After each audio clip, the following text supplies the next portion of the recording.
चलिए हम लोग आज समझते हैं मैथमेटिक्स का परम्यूटेशन का पहला टॉपिक है। ये टॉपिक बहुत महत्वपूर्ण है मैथमेटिक्स में, जिसकी सहायता से हम लोग परम्यूटेशन के कुछ प्रॉब्लम के हल भी करेंगे। इस परम्यूटेशन और कॉम्बिनेशन का उपयोग हमारे दैनिक जीवन में बहुत जगह होता है, इसलिए आज हम लोग क्रमचय के बारे में समझेंगे। हम लोग संचय पढ़ चुके हैं और ये क्रमचय का मैथमेटिक्स का पहला टॉपिक है, जो फार्मूला बेस्ड एग्जाम्पल होंगे, जिसकी सहायता से आप आसानी से इस प्रॉब्लम को सॉल्व कर सकते हैं। चलिए हम लोग समझते हैं। जैसे उधर पढ़े थे पिछले क्लास में NCR, उसी तरह से ये NPR है, यानी N जो टोटल जो नंबर होता है वह है, R जो है उसमें से जो सिलेक्ट करना पड़ता है वह है। तो यहाँ पर फैक्टोरियल n लिखे हैं, बाटा दिए हैं फैक्टोरियल n माइनस r लिखे हैं, या आप उसको ऐसे भी लिख सकते हैं फैक्टोराइजेशन फॉर्म में। फैक्टोराइजेशन करना है यानी फैक्टोरियल फॉर्म में करना है, फैक्टोराइजेशन में, इस तरह से आप इसको लिख सकते हैं। हम लोग एग्जाम्पल पर विचार करते हैं। हम लोग दो एग्जाम्पल लिए हैं, दोनों एग्जाम्पल को हम लोग अच्छा से समझेंगे। जैसे मान लिया कि पहले हम इस एग्जाम्पल को समझ लेते हैं सॉल्यूशन में, तब इसके सहायता से हम लोग इसमें समझेंगे। जैसे अब इसको NPR के आधार पर तोड़ना है तो फैक्टोरियल n माइनस r तोड़ेंगे, तो इसमें n है तो फैक्टोरियल n माइनस 4 लिख दिए। आई 360 है, जिसमें से n का मान निकालना है पूरे का सॉल्यूशन करके, तो हम n into n minus 1, n minus 2 और n माइनस 3 लिख दिए, और यहाँ पर हो गया n माइनस 4 फैक्टोरियल में रहेगा, यहाँ पर n माइनस 4 रहेगा, आई बराबर हो गया 360। आपको देखिए कि n माइनस 4 फैक्टोराइजेशन में वह कट जाएगा फैक्टोराइजेशन में।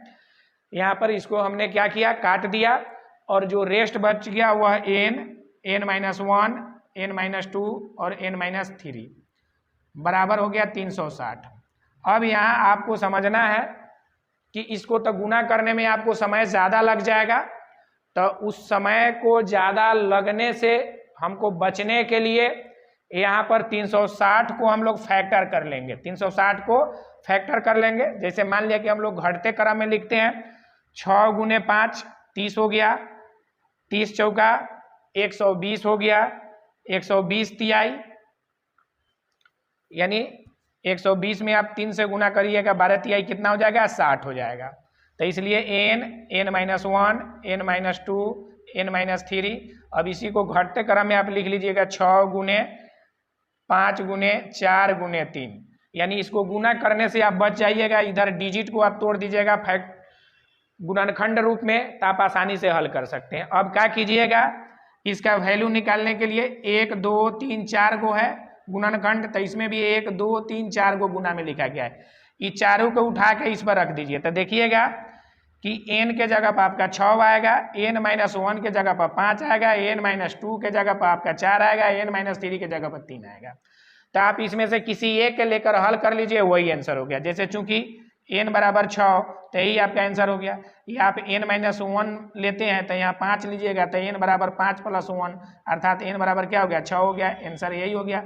इसी तरह से आप किसी को लीजिए, आपका n बराबर 6 ही आएगा, तो यही आपका n बराबर 6 निकला, यही आपका आंसर हो गया।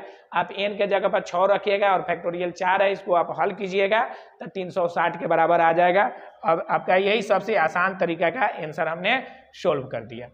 चलिए आते हैं, अब इसका दूसरा टॉपिक है, इस पर हम लोग विचार करते हैं इसका सोल्यूशन कैसे होगा। सेम टू सेम इसी तरह से करना है, मगर इसमें कुछ एक्स्ट्रा टर्म आया है, तो इसी टर्म को हमको समझना है। तो फैक्टोरियल n लिख दिया, फैक्टोरियल n माइनस 5 लिख दिया, अब बराबर 42 है, इसमें गुना है फैक्टोरियल n और फैक्टोरियल n माइनस 3।